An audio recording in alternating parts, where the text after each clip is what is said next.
Graça e paz, querido. Hoje é domingo, dia do nosso encontro e dia de nós darmos continuidade às nossas pregações no livro de Êxodo. Hoje nós vamos falar a respeito da entrega da lei de Deus. Eu gostaria que, se você tiver com a sua Bíblia perto de você, você lançasse mão dela e abrisse em Êxodo capítulo 20, do versículo 1 ao versículo 7, que vai ser o texto base da nossa pregação hoje. Diz assim o texto das Escrituras: Então Deus falou todas estas palavras: Eu sou o Senhor seu Deus, que o tirei da terra do Egito, da casa da servidão.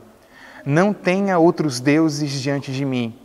Não faça para você imagem de escultura, nem semelhança alguma do que há em cima no céu, nem embaixo na terra, nem nas águas debaixo da terra. Não adore essas coisas, nem preste culto a elas, porque eu, o Senhor seu Deus, sou Deus zeloso, que visito a iniquidade dos pais nos filhos até a 3ª e 4ª geração daqueles que me odeiam, mas faço misericórdia até 1000 gerações daqueles que me amam e guardam os meus mandamentos.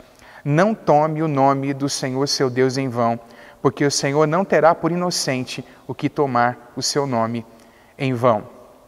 Para situar você quanto ao tempo aqui do livro de Êxodo, eles estão exatamente 50 dias após daquela noite da qual falamos no domingo passado. A noite da morte dos primogênitos, a noite em que o povo saiu da terra do Egito, a noite de Páscoa.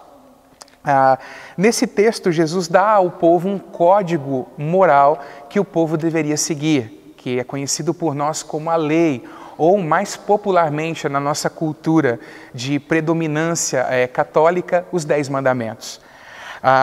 Por que a lei foi dada ao povo judeu? Ou melhor, por que a lei foi dada ao povo hebreu e para os homens? Em primeiro lugar, a lei foi dada para nos declarar qual é a vontade de Deus.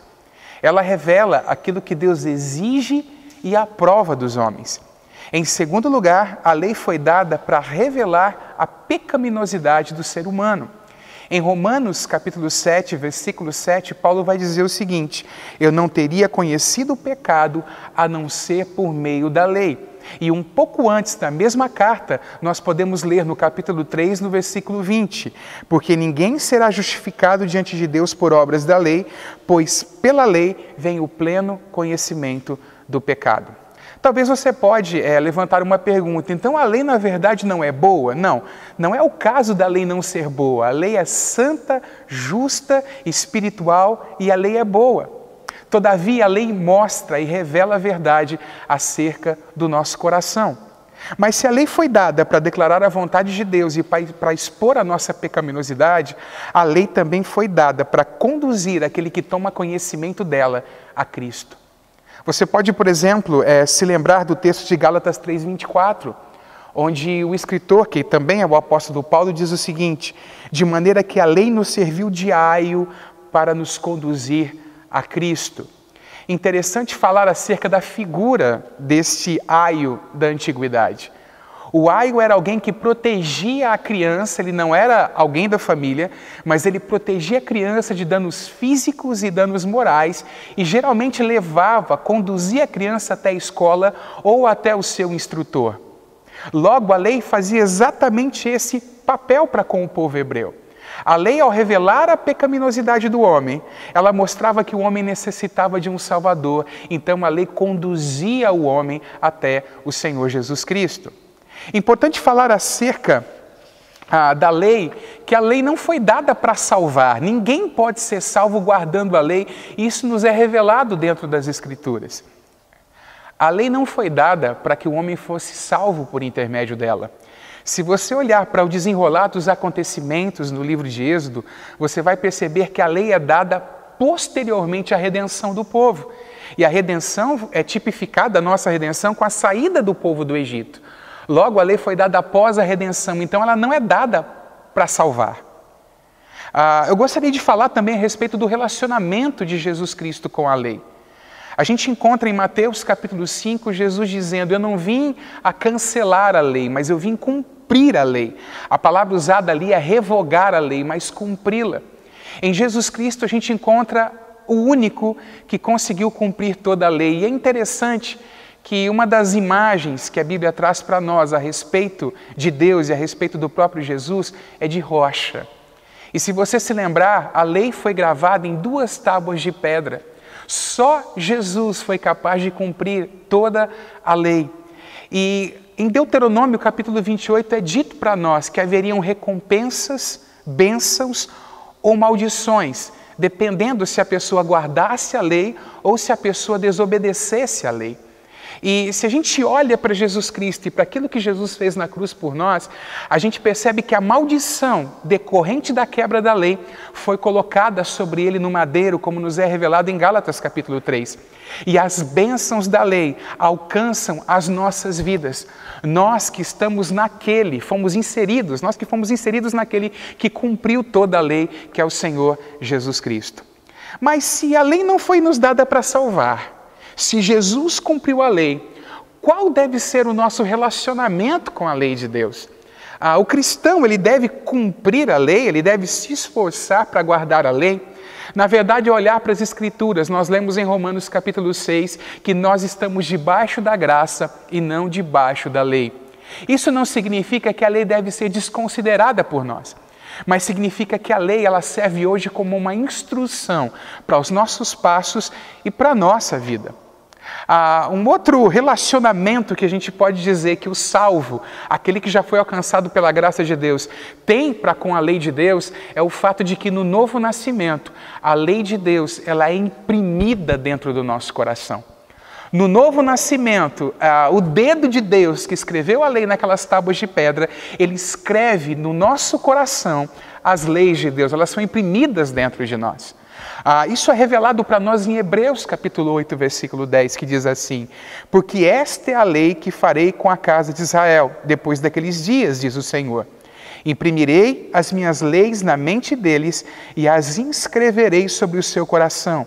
Eu serei o seu Deus e eles serão o meu povo. A lei de Deus foi impressa no nosso coração no novo nascimento. E você sabe disso, porque quando estamos prestes a quebrá-la, é como se alguma luz acendesse dentro de nós e nos mostrasse que esse não é o caminho por onde nós devemos andar. Tendo falado a respeito do nosso relacionamento para com a lei, o motivo pelo qual a lei nos foi dada e o relacionamento de Jesus para com a lei, eu gostaria de considerar com você os primeiros 3 mandamentos que aparecem dentro desse texto de Êxodo capítulo 20.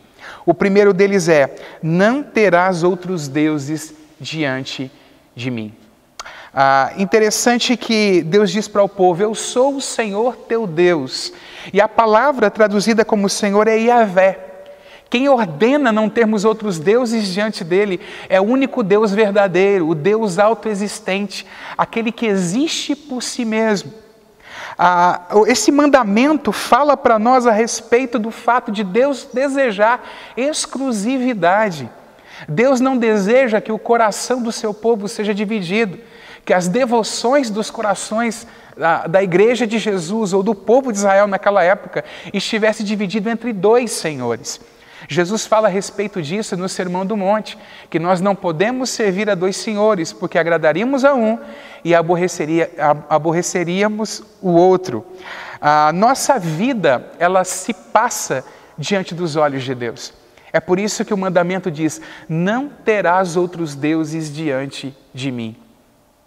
Todo pecado, toda ação nossa se passa diante daquele, diante do qual a nossa vida está descoberta, nua e patente, como diz a linguagem do livro de Hebreus.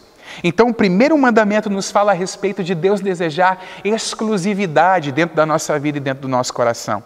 O segundo mandamento nos fala a respeito de tomarmos cuidado para não criarmos falsas representações de Deus, porque o segundo mandamento diz: não farás para ti imagem de escultura.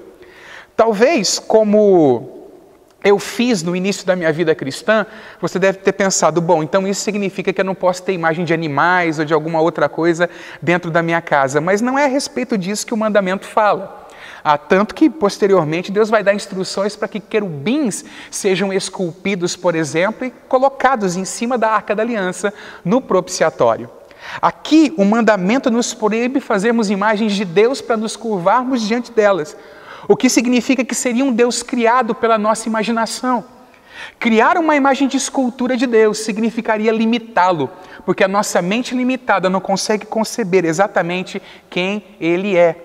E esse mandamento deixa claro para nós que Deus é um Deus que visita a iniquidade dos pais nos filhos até a 3ª e 4ª geração, mas que estende a sua misericórdia até 1000 gerações daqueles que o amam, daqueles que o servem, daqueles que lhe obedecem. O 3º mandamento diz para nós: não tome o nome do Senhor teu Deus em vão. Mas a respeito do que esse mandamento está falando? Ele está se referindo àqueles momentos em que, de uma maneira descuidada, ou mesmo frívola, nós citamos o nome de Jesus e o nome de Deus? Penso que esse mandamento também engloba isso, mas eu penso que não apenas isso. Tim Chester, no seu comentário de Êxodo, por exemplo, ele vai dizer que esse mandamento se refere a portar incorretamente o nome do Senhor teu Deus. Israel estava sendo chamado para ser uma representação de Deus entre as nações, e representar a Deus de uma maneira errada ou descuidada significava desobedecer esse mandamento. E da mesma forma, nós que somos a comunidade dos chamados para fora, somos a igreja do Senhor, somos chamados também para sermos embaixadores de Deus aqui, e não podemos nos portar de forma incorreta a dar lugar ao que o nome de Deus seja blasfemado entre os homens. Esses 3 mandamentos têm aplicações para a nossa vida ainda hoje. Importante dizer que nós estamos na graça, que Jesus já cumpriu a lei, mas que eles servem como um guia para nós nesse tempo, como uma instrução para nós a respeito de como podemos agradar a Deus com a nossa vida. Então, não tenha outros deuses diante do Senhor, guarde o seu coração de ídolos. Não faça para você imagem de escultura, nem semelhança de qualquer coisa, né, que se move pela terra, que nada nas águas dos mares, como foi dito aqui neste mandamento. E não tome o nome do Senhor teu Deus em vão. Antes, viva uma vida que o glorifique e que é uma boa representação dele entre os homens. Eu gostaria de, nesse momento, orar com você, pedindo ao Senhor para que a graça dele continuasse alcançando a sua vida e o seu coração, e convidar você para meditar no capítulo 20 de Êxodo, porque possivelmente nós vamos passar alguns domingos falando a respeito dele, explorando um pouco mais todos esses mandamentos que nos são dados e que, se a gente prestar atenção no Novo Testamento, foram aprofundados pelo ensino de Jesus Cristo, aplicando não só ao comportamento humano, mas ao coração humano também. Vamos orar juntos. Chame as pessoas da sua família perto de você. Pai, nós louvamos teu nome. Te agradecemos por esse momento em que nós podemos meditar e falar a respeito da tua palavra. Que a tua graça alcance os corações de todos aqueles que ouvem a minha voz nesse momento. Que a tua proteção continue sendo estendida sobre a nossa vida. Pai, repreende toda obra do mal contra nós e contra a tua igreja neste tempo. Que o Senhor abençoe a nossa nação, o nosso país. Uma vez mais nós pedimos isso diante da tua presença. Que o Senhor possa estar nos abençoando para que a vida possa voltar à sua normalidade à medida que o tempo passa. Seja a tua graça sobre a nossa nação. Que o Senhor nos perdoe como nação por todas as vezes que temos quebrado esses mandamentos diante do Senhor. Que a tua graça, a graça do teu perdão nos alcance. Nós rogamos isso diante do Senhor, Pai, nessa noite, em nome de Jesus. Amém e amém. Querido, que o Senhor abençoe a sua vida.